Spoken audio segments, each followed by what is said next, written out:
بسم اللہ الرحمن الرحیم۔ لائف لائٹ میں خوش آمدید۔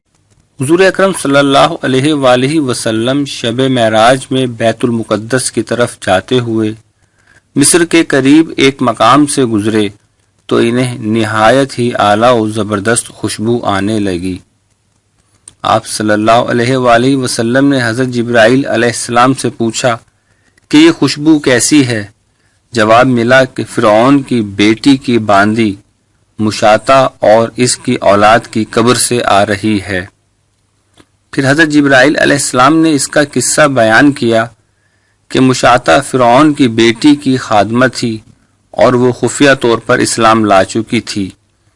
ایک دن فرعون کی لڑکی کو کنگھی کرتے ہوئے اس کے ہاتھ سے اتفاقاً کنگھی گر پڑی۔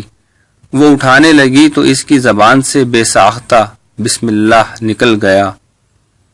اس پر شہزادی نے کہا کہ تو نے آج عجیب کلمہ بولا، رب تو میرے باپ فرعون ہی ہیں، نعوذ باللہ، تو پھر تم نے یہ کس کا نام لیا ہے؟ اس نے جواب دیا، فرعون رب نہیں بلکہ رب وہ اللہ ہے جو مجھے اور تجھے اور خود فرعون کو روزی دیتا ہے۔ شہزادی نے کہا، اچھا تو میرے باپ کے سوا کسی اور کو تو اپنا رب مانتی ہے؟ اس نے جواب دیا، ہاں ہاں، میرا، تیرا اور تیرے باپ سب کا رب اللہ تعالی ہی ہے۔ شہزادی نے اپنے باپ سے کہلوایا، وہ سخت غضبناک ہوا اور اسی وقت اسے برسر دربار بلوا بھیجا اور کہا، کیا تو نے میرے سوا کسی اور کو اپنا رب بنا لیا ہے؟ اس نے کہا کہ میرا اور تیرا رب اللہ تعالی ہی ہے جو بلندیوں اور بزرگی والا ہے۔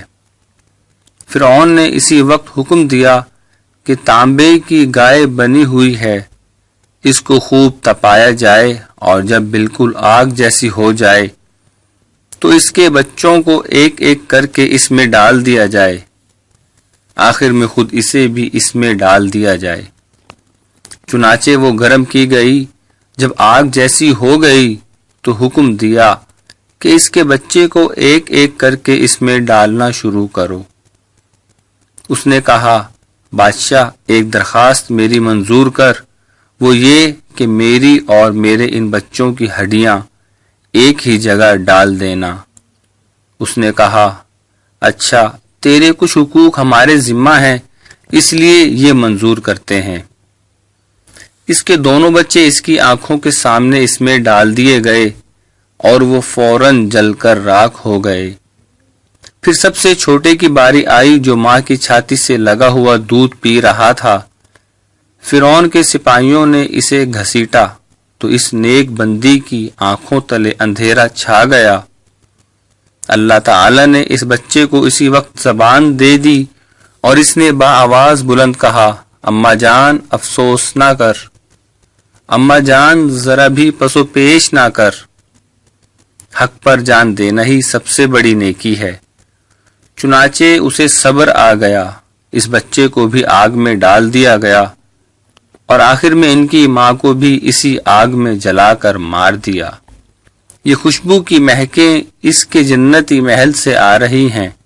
آپ صلی اللہ علیہ وآلہ وسلم نے اس واقعہ کے ساتھ ہی بیان فرمایا کہ 4 چھوٹے بچوں نے گہوارے ہی میں بات چیت کی، ایک تو یہی بچہ اور ایک وہ بچہ جس نے حضرت یوسف علیہ السلام کی پاک دامنی کی شہادت دی تھی، اور ایک وہ بچہ جس نے حضرت جریج ولی اللہ کی پاک دامنی کی شہادت دی تھی، اور ایک حضرت عیسیٰ بن مریم علیہ السلام تھے۔